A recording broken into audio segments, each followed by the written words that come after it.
do have to admit that one of the best things that's happened so far in 2023 is this Taleb Peterson. Taleb clapback. Yeah. Was there more than him just calling him an idiot? Well, he called Lex Fridman an idiot first. Yes. He said that he had this book list is evidence for why he will never have Lex on his podcast in spite of 10 attempts by Lex to come on. Here's the list. 2001 Space Odyssey. He's reading one book a day for 7+ days. Wait, one book a day? Oh, he wait. really is a genius. No, this is an old... One book a week? For the 52 weeks of the year? That was the idea. Nicholas Taleb. First of all, that's fake. Yeah. He's not going to be able to even maintain that level it's of stupid. That's the worst. Yeah. That's the worst part. Is that he like gamified reading into this stupid. It's 1984. Hitchhiker's Guide to the Galaxy. That's my favorite one. Brave New World. It's like redundant. So it's like every normie mainstream book about The Stranger. the dystopia. Mm-hmm. Did he not? So he didn't go to college. He didn't read these books. He didn't read. No, he's rereading them. He claims he's read most of them, not all of them. What? Okay, 2001 Space Odyssey. Just watched the movie. Old Man in the Sea. The Art of War. Respect. Man's Search for Meaning. Rich Dad, Poor Dad. That's going to be an annoying week when he reads Man's Search for Meaning. Sapiens, Metamorphosis, and Hunger Artist. Okay. Short ones. The Plague. Fight Club. The Little Prince, book for children. Yeah. And The Brothers Karamazov. Siddhartha, Dune, and then Frankenstein by Mary Shelley. Storm of Steel. Sun and Steel. Do you think Mein Lex Kampf. has ever read Bronze Age Mindset? No. But he should. But he should. I think it would open his eyes and change his life like it did for me. Yeah, he needs to bump that one up to the top of the list before he goes any further. Reading brother. Well, that was one of the points Taleb made.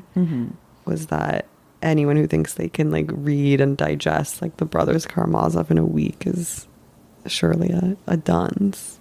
True. And that's the dumbest part, is that it's the week break. It's not even, I don't even begrudge someone for reading Fight Club. It's fine. It's like, also a lot of people pretend to have read these books. Right. And have not. They're So like the Ta-Nehisi book, Letters to My Son or whatever, that everybody has on their bookshelf, but no one has ever read, that became like a liberal talking point when it came out in like 2008 or 2015 or whenever that was. I don't begrudge anybody for reading any book. You should see the books that I'm Amazon Priming. It's surprising that they're even allowed on Amazon Prime. Dude, I was going through my books a couple of days ago, and I have a lot of messed up books. I just have a lot of dumb, like, weird self-published Catholic book, like stuff that, like, I'm like, I can't believe I was read even parts of this. This is so. I have a book about how like the Iraq War was justified on like Catholic grounds. Who wrote it? This like traditionalist Catholic group. Some guy was like, it's real. Like they're all like self-published little stay weird. Away from the group authored books. Tickling. Oh yeah, no, I definitely. Okay, I think you should read whatever books you want. No shame in the game. Just like you should not publicly disclose which books you're reading. What books you're going to read. Yeah. It'd be one thing also if he was like, these are the books I read this year. Like, okay, itemize the list, whatever. But being like, this is the book I'm reading every week for. Yeah. It's so. What's this guy's problem? Well, saying announcing what you're going to do in advance is like a surefire way to get dunked on. But I think the real reason people are dunking on Lex has nothing to do with the normie tier nature of his list, Yeah. or the fact that he's gamifying reading, which are all worthy takes, by the way. And it probably doesn't even have anything to do with the fact that he seems totally astroturfed, as many people have pointed out.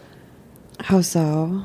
Well, this guy like popped out of nowhere with like He a did, quote, organic right? audience in the millions. Millions of Lex Fridman fans must die. Anna. But it's not even that. I mean, okay, my There's also, position on I that mean, also is that there's a whole other universe that we're not privy to here on racist Twitter called YouTube, which is teeming with normies. And that's well, you the also content that remember they digest.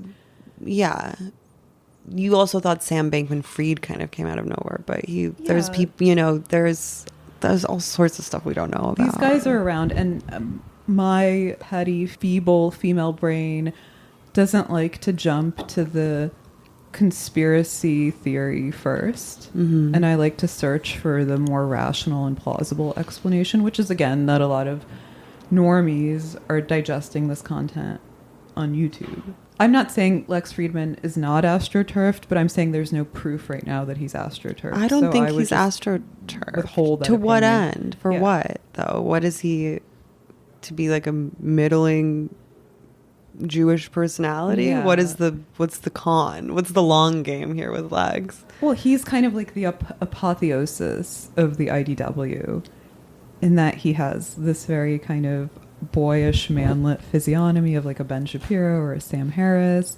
and a kind of devotion to, quote, heterodox ideas that are really just fence sitting, The intellectual, that's still a thing? Yeah, well, he's like the kind of, and also this idea that he's like has a STEM pedigree when he really seems to do a whole lot of nothing. Like he stands in front of a chalkboard that has like EMC squared like, scribbled on it. I guess I heard his name when Kanye went on his show. Yeah, people are bemused because Also, Kanye's been quiet, dude. He has been quiet. Is he okay? He did. Is they lobotomize him? Yeah. Like, what happened? He's strapped to a gurney somewhere. I think I said this already. But yeah, he has all these like big name guests, and people don't know how he managed to snag them and whatever. Blah, he's blah, Jewish. blah. But he's well connected enough. He's in the media and in MIT. I don't know. Yeah, and then there's like the questionable MIT link, whatever. I'm not interested in any of that. I'm really not. I can't take it. I don't have the bandwidth. Yeah, I don't care to unpack like the conspiracy theory behind Lex Fridman's meteoric rise to online fame. Well, haters make you famous, so why don't people? And he has people, a lot of haters. People And in don't his think about mind, that. He probably thinks that the huge amount of haters he has means that he's like on the righteous path. He probably sleeps pretty well at night. I bet he does. But what does he do that's so bad, really? Besides being annoying. Well, my thing is that he's literally the male Ayala. He provides a prostitution-like service in the guise of being an intellectual. Yeah. And well, Ayala I don't mean to prostitute. knock on Ayala, because what is expected and therefore forgivable in women is completely unforgivable in men, i.e. being an emotional terrorist. That's my issue with Lex Fridman. He's a spiritual extortionist and emotional terrorist with his like... Yeah, he's a little like saccharine. One love shit. Yeah, we ain't buying it. At least Ayala, I feel like, knows she's super annoying. Mm-hmm. I think that she probably does have some mindfulness that she is like extremely unpleasant and leans into it. If she's a woman, she can get away with anything. So true. That's how it be for us gals. But Lex Fridman, unfortunately, by virtue of being a man, has a higher responsibility or duty that he's not off living the hook. Yeah. By being a huge, like, lachrymose, sinister fag on the internet.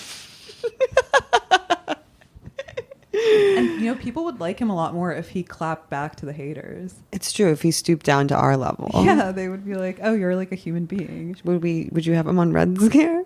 Yeah, totally. Lex. I would. Get on the show. I have a lot of nice things to say about Lex Fridman. He's Go Russian ahead. Jewish. Okay, we like that. I like that. You think he played chess?